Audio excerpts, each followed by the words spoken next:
I've always wanted a transparent LCD monitor. They look futuristic and really unique, so I finally decided to build one. I figured the best way to try this out is by cutting apart this 65-inch 4K TV with a Sawzall. But then my medication kicked in, so I decided to see if Goodwill had any cheap screens instead. To my delight, Goodwill had an LCD TV that was lousy enough that I wanted to chuck it off a cliff anyway, so no worries if I end up breaking it. Looking it over back home, it's pretty dusty, but in good shape. And at least someone was nice enough to write the price directly on the screen. Tearing it apart, it was easy enough to separate the electronics and pull the panel itself apart. But then I stopped.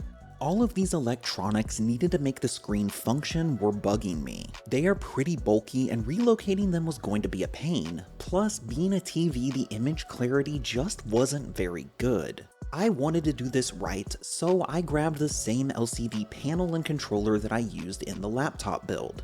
Those came from this portable monitor from Amazon, and I didn't really want to take a risk with something this valuable, but as the kids say, YOLO swag or whatever. The panel is already pretty thin, and I really like that all of the electronics are on one little board already detached from the screen.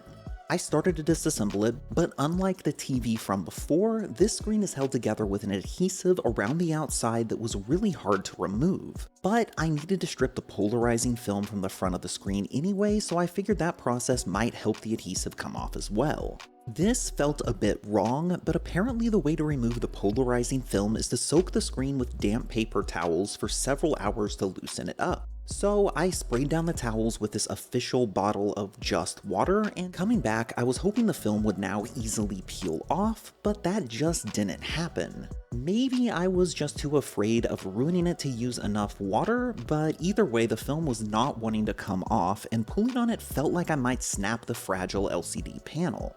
But with the help of my trusty Dave & Buster's game card and a ton of rubbing alcohol, I slowly made progress over the course of about 30 minutes. I decided to save this polarizing film since it might come in handy to see these really cool stress patterns inside of clear plastic and glass items.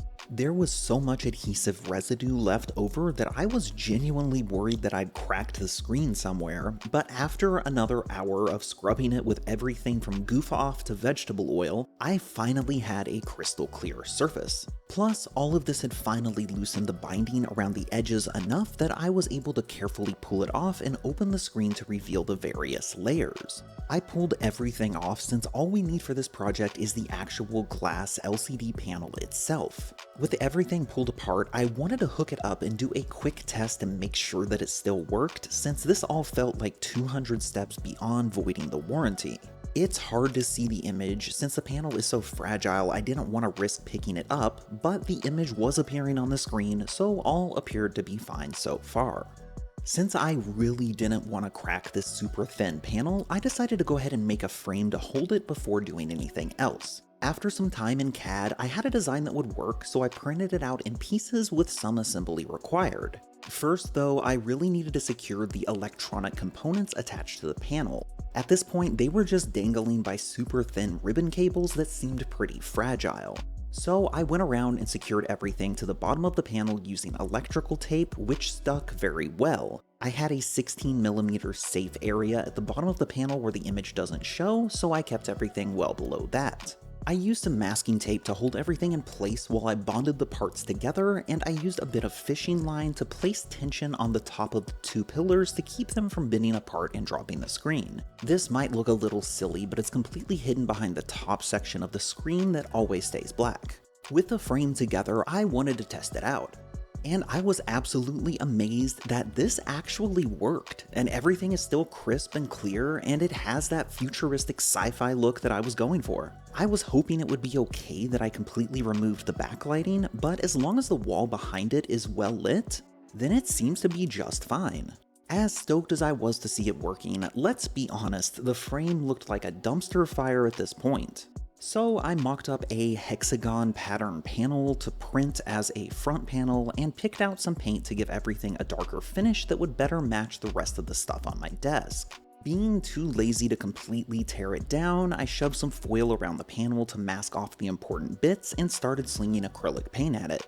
With the front panel finished and attached, I think it looks a lot better. This has been a really exciting project, and I'm definitely glad I didn't take the cheap way out and just use the $20 Goodwill TV. As a second monitor, this is going to be mesmerizing to look at for years to come, assuming I don't knock it over and break it. Thank you for watching.